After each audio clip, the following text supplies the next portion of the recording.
चरण कमलों में कोटि कोटि सनमन। आए हुए सत्संग प्रेम महानुभाव भक्तिवती माता एवं बहन, अभी हम लोगों ने आज का दिन बड़ी शुभ दिन माने जाते हैं। आज आषाढ़ पूर्णिमा है। इस पूर्णिमासी को आषाढ़ पूर्णिमासी भी कहते हैं। और आज की ही तिथि, इसी तिथि को वेद के रचयिता कृष्ण द्वैपायन का अवतरण हुआ था। इसका पिता का नाम है पराशर ऋषि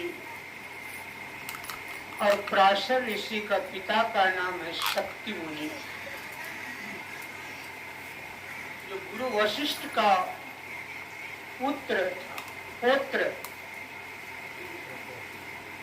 शक्ति मुनि गुरु वशिष्ठ का पुत्र था और पराशर ऋषि गुरु वशिष्ठ का पौत्र था।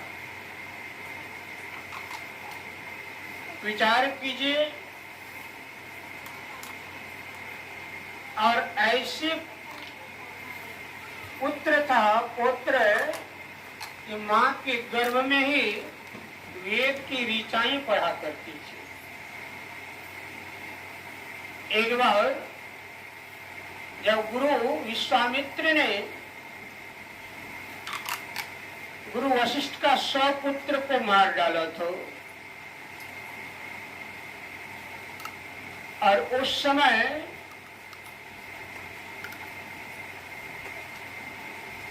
शक्ति मुनि की पत्नी अर्थात गुरु वशिष्ठ का पुत्र वधू और गुरु वशिष्ठ दोनों रास्ते में जा रहे थे।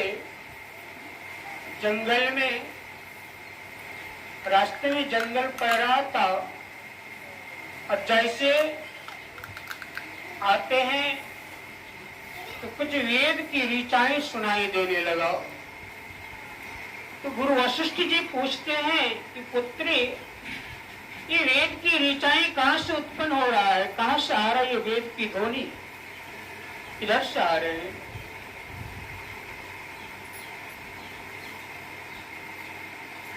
तो पुत्र वधू ने कहा कि पिताजी, ये आपका पुत्र गा रहा है।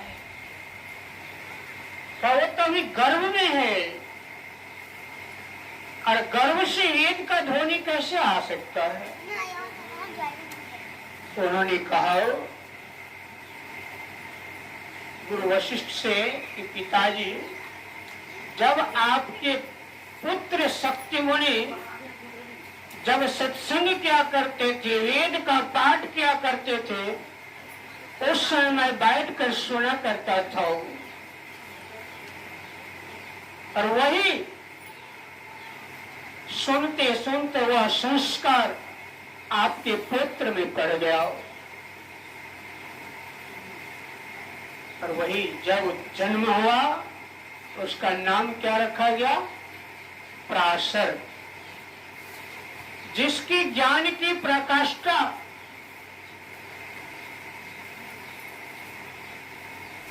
छह जन्म, 7 जन्म की पूर्व और 7 जन्म की पीछे का सारे ज्ञात जिनको हो जाए, ऐसे ऋषि पराशर, और उनके पुत्र कौन है? कृष्ण द्वैपायन। विचार कीजिए, उनका जन्म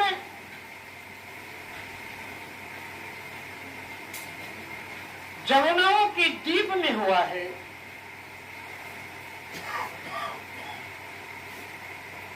इधर कहते हैं सत्यवती का जन्म एक मछली से उत्पन्न हुआ था। यह भी बड़ा विचित्र घटना है। एक ऋषि था, वह तप कर रहा था, जल में बैठकर तपस्या कर रहा था।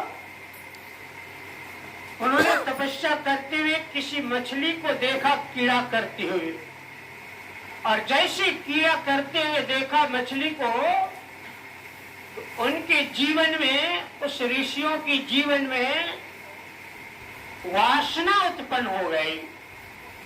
और जैसे वासना उत्पन्न हुई कि उनकी जो है खंडित हो गया, ब्रह्मचर्य खंडित हो गया, और वही मछली खा ली।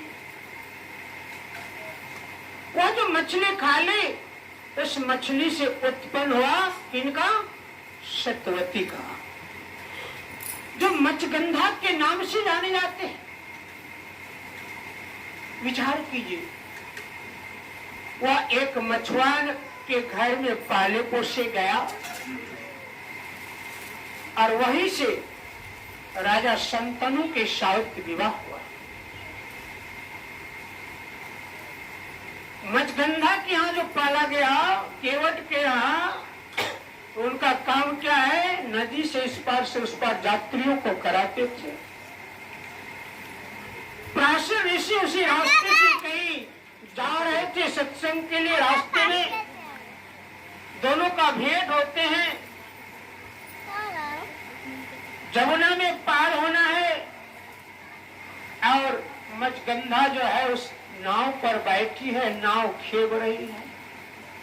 उस नाव में बैठा पराशर उस पार चले गए, मगर पुनः कहते हैं सत्यवती को, मत्स्यगंधा को, कि पुनः उस पर ले चलो।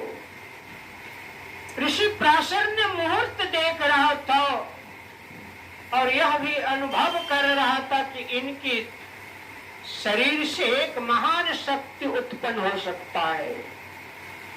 उस मुहूर्त का अनुकरण करने के लिए पराशर ऋषि उस घड़ी, उस पल का प्रतीक्षा कर रहा था, नाव में चल रहा।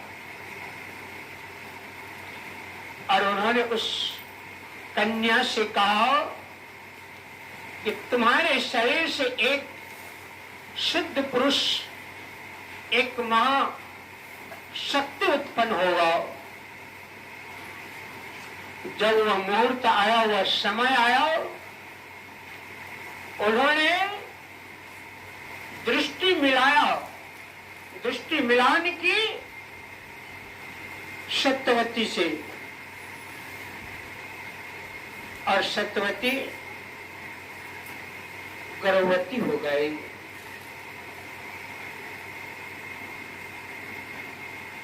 अब विचार कीजिए, वही समय आने पर कहा इस पुत्र का जो जन्म होगा, ये संसार, वह कुमारी थी। उन्होंने पराशर ऋषि से कहा कि जब मैं ये बच्चे के जन्म आपका दूंगा तो संसार में तो बड़ी बदनामी होगी।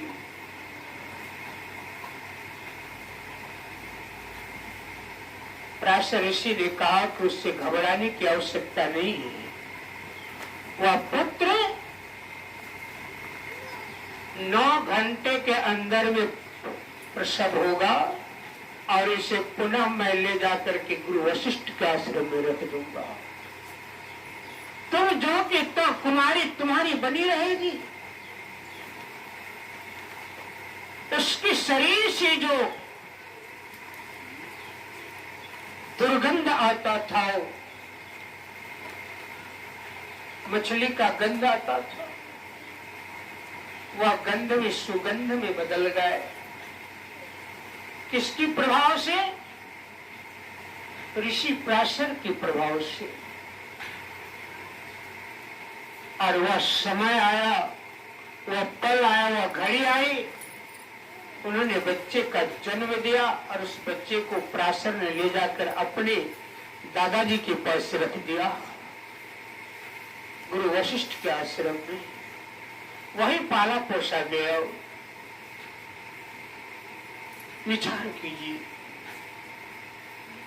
आज ऐसे महापुरुष का जन्म है जिसका नाम कृष्ण द्वैपायन है, और आगे चलकर के उनका नाम क्या पड़ा? वेद व्यास, जो वेद की रचयिता। वेद तो कहते हैं ऐसे कि भगवान विष्णु के मुंह से प्रकट हुआ है, वो किसी ने रचा नहीं है, किसी ने लिखा नहीं है। ये वेद कहां से उत्पन्न हुआ है? तो भगवान विष्णु के मुखारविंद से उत्पन्न हुआ है। और वही वेद को वेद व्यास ने लिपिबद्ध करके आज हम आपको दिया है। और ऐसे महापुरुषों का जन्मदिन में हम लोग बैठे हैं और उनके कृत्य और गुण का चर्चा करते इसलिए ताकि ऐसे महापुरुषों का जीवन को हम याद करके अपने जीवन को कैसे बना सकते हैं। इसीलिए ऐसे महापुरुषों को याद कर उन्होंने जप तप करने का विधि बताया, ज्ञान बताया और उसी आधार पर यह संसार टिका हुआ है। यही कारण है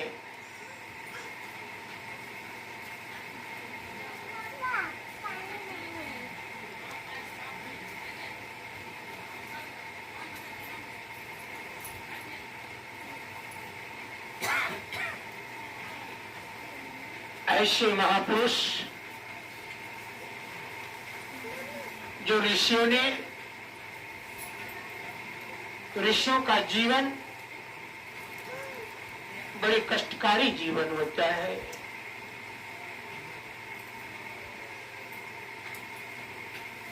आप जानते हैं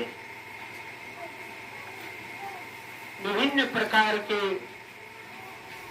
संत हमारी इस धरती धरा पर हुआ है और बहुत ऐसे संत हुए हैं जो मां के गर्भ से ज्ञान लेकर के आया है। तो मां का आचरण भी ऐसे हो। मां कैसे हो? मां की पवित्रता कैसे हो? यदि मां का जीवन पवित्रता ना हो, नारी का जीवन यदि पवित्रता ना हो, तो क्या उसका बालक कभी ज्ञानवान, बुद्धिवान, विवेकवान बन सकता है? क्या नहीं बन सकता है।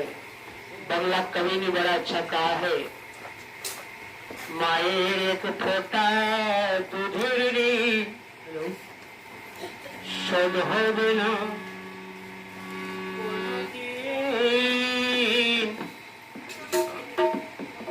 मायर एक फोटा दूधेर रे शोध हो बिना कोनो दिन। जन्म जन्म अंतरे करिले साधना